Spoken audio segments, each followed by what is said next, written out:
Hi everyone, it's Jen again. I'm back with another weekly update to how I'm doing with my game development project. So right now I am still working on Arcane Dice Wars: The Villain's Heart, and this week I have probably added about 25,000 words. I've completed the war campaign.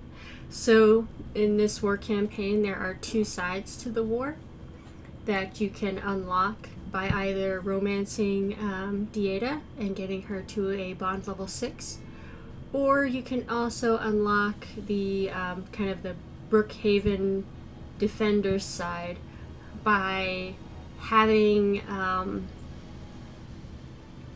a low amount of villain points. So during the course of the story, as you are interacting with different choices, there are certain choices that will award you villain points for making, I guess, ethically questionable choices, or choices that more align with the villains of the story. And so if you keep these villain points to a minimum, then you will have the option of siding with the Brookhaven defense. I purposefully left these choices hidden because I didn't really want them to be pushing the player to make certain decisions. I didn't want it to be that obvious, especially on the first playthrough. So usually I don't hide these types of stats from the player so that they can try to pursue whatever various ending that they are aiming for. But in this case, I debated about it and I decided that I didn't want to show these points. But let me know if you have any thoughts about it. Maybe I'll change my mind about that. This is the third wave of the Brookhaven side, where we see we're going to be fighting the Kalis. I made a little bit of a change to, well, it's a very small change in the coding, but it's a big change as far as quality of life, and I don't know why I didn't make this change earlier. If you've played Arcane Dice Wars or A Villain's Heart, you know that it is built in RenPy. It is a visual novel engine, and so all the battle text is, you have to click in order to prompt it to the next text. And nobody has really complained about this, but I've noticed, like, when I have a random colleague of mine try it, who maybe doesn't play a lot of games and who doesn't play visual novels, try the combat system, they get a little bit confused as to why you have to keep clicking. And so I decided most turn-based RPGs, after you confirm your menu selections, will automatically cycle through the actions that you've commanded without requiring like additional clicking. So I went ahead and added a type of text here that was going to be for the battle prompt, the battle text, and I have it here to be no wait, so that way that's what this little NW is, so that way after 1 second it will go ahead and go to the next, automatically, the next text prompt without having to be clicked, because it doesn't really need that interaction from the player. You can still click to make it go through faster, but at least you won't have to click. So what this looks like when we confirm this war deployment For the glory of our noble lord, is that now these texts move without having to click. So it pauses on where I have to roll the dice, but these little battle texts automatically queue without the player having to click. And so I think it's going to be a better experience for the player in that regards.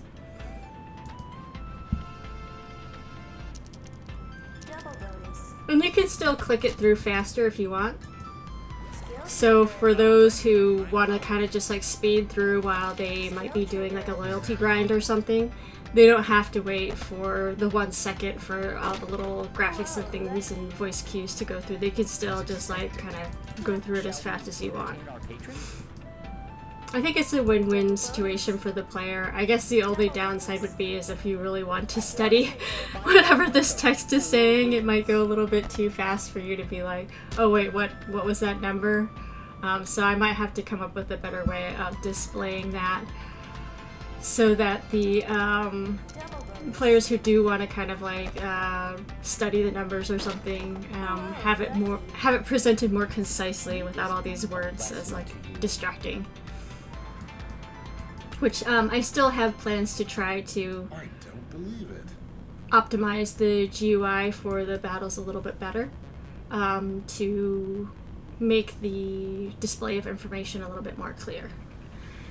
So during these warfare battles, you have some character interactions with the two kind of opposing sides talking about their opposing ideologies. Let's roll. Let's take the side. And of course, like, Michaelis is not very happy that you have decided to switch sides to help the Brookhaven city. Skill trigger. Just you wait, you'll get Double bonus. Skill trigger. Hold steady.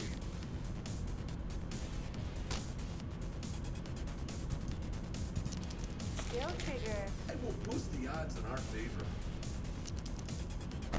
Skill trigger. Stay behind my shield.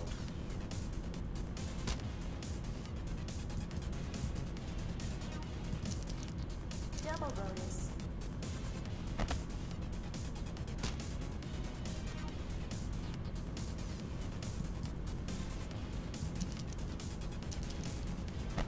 Kiad has already got a very strong skill trigger, so her ultimate skill is a late match kind of skill where you have to save up 5 mana in order to use it. It won't necessarily be like an end-all be-all, but it does allow you to have a guaranteed triple as well as a guaranteed skill trigger on the opponent's side, so it should do a decent amount of damage to the enemy as long as you're not like at a huge disadvantage. The only thing that could put a damper in this is if Michaelis triggers his shield, so let's see what happens. Fate is turning. Triple bonus. Skill trigger. Fate is turning. Skill trigger. Oh my gosh, what she did! That, oh. This is painful fighting him, man. Bonus. Skill trigger. I will boost the odds in our favor. Double These bonus. defensive units are not that impressive at early game. Like, I really debated on whether or not I should make changes to Michaelis's skill kit, Skill trigger. and especially since he's got a low dice value. Skill trigger. It seems like at level 1 encounters especially, it's not super helpful. Skill trigger. But at these higher level encounters, especially with all these various skills, he has become very strong. So I think knights are a little bit of a late blooming class. Definitely rogues and mages are my preferred unit early on when I'm just trying to have higher dice rolls and defeat the encounters faster. But later game, having that extra defense and extra health actually does help quite a bit. Believe it. That, and when you have loyalty bonds to kind of offset the fact that they have low dice values, as well as higher faction and elemental bonuses, it makes that like knight versus rogue advantage like a lot more pronounced as well.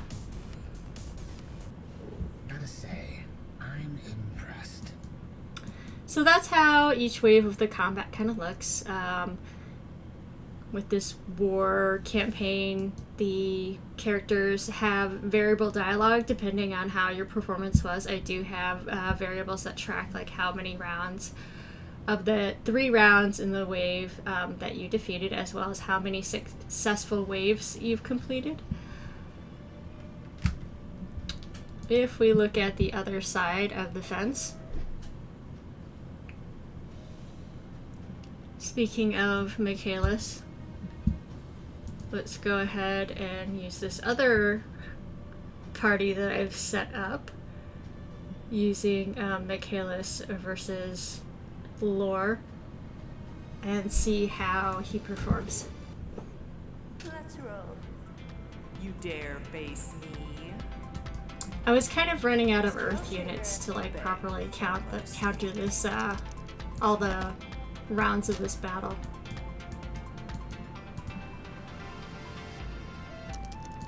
So I'm gonna hope that my loyalty, morale skills, as well as skill triggers kind of compensate for this enemy bonus disadvantage. Which it looks like we're doing okay. Very high morale because I've maxed out Jeth and Mieta. I'll take you out of your misery. Whoa, lucky. Kneel before me. Let's roll. Remember to employ my strategies, my lord. Double bonus. With these higher level encounters too, the dice rolls are a little bit more extreme.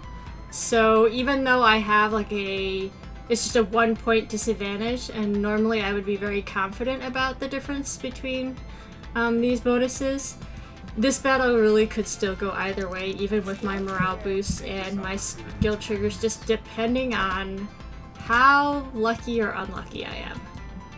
Like, it still definitely favors me. I feel like I have probably like over 50% chance of winning, but I could also see myself getting really unlucky. Take this opportunity to end this.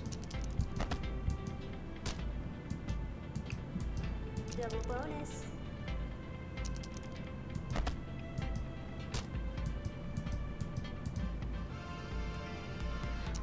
Skill trigger. Take this opportunity to end this. Double bonus. Whoa, lucky. Beautifully executed, my lord. I beg your pardon.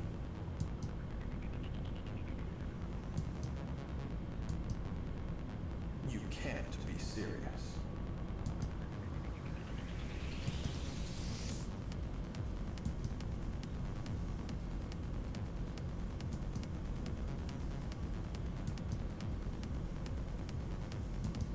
Let's roll. Yield or perish.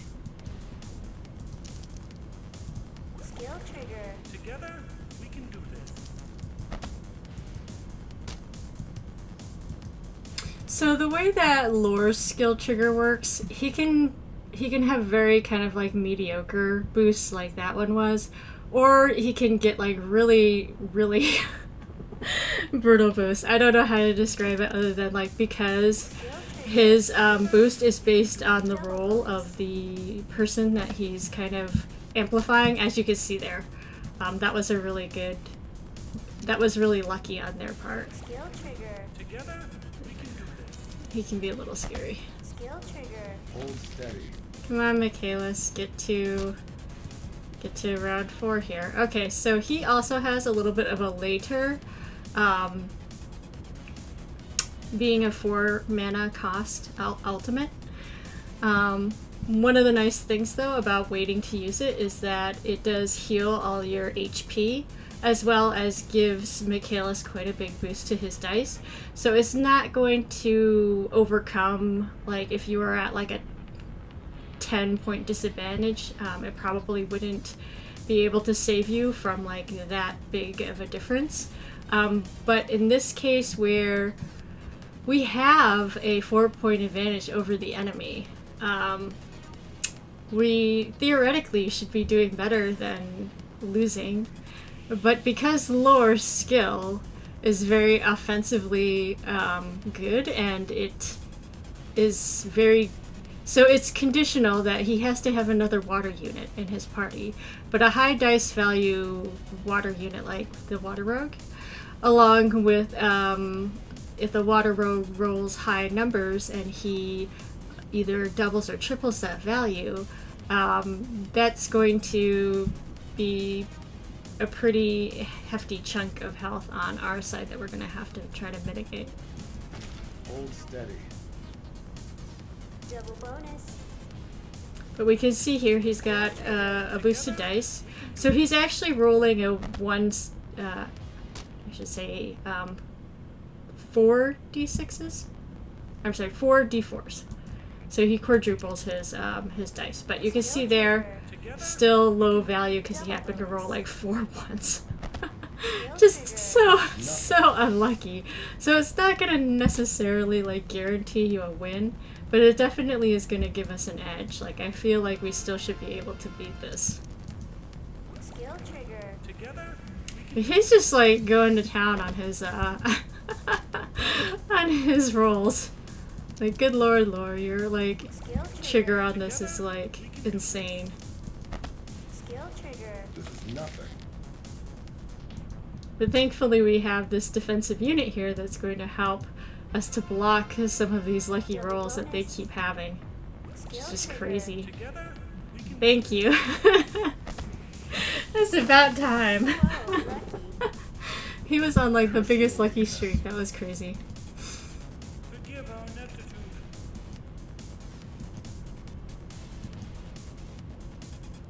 Never a disappointment. So that is what the warfare is going to be looking like.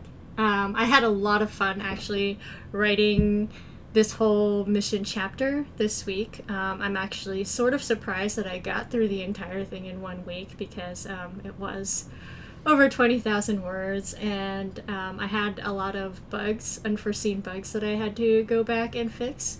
There's still some kind of weird graphical bug with the air priests. I think maybe there's something like corrupted with the PNG, so I have to go back and like check that, try to figure out what's going on with that. There was also a bug with Michaelis's skill where I accidentally switched the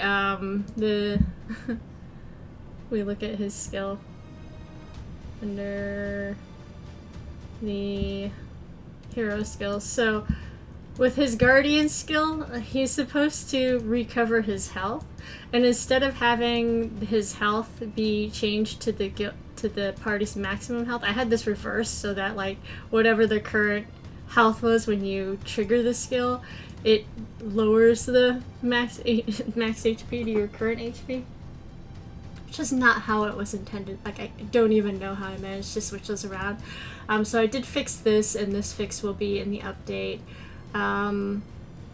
I did also add a little bit of extra boost to the whole mission chapter of trying to increase your bond levels with Michaelis and Jeff.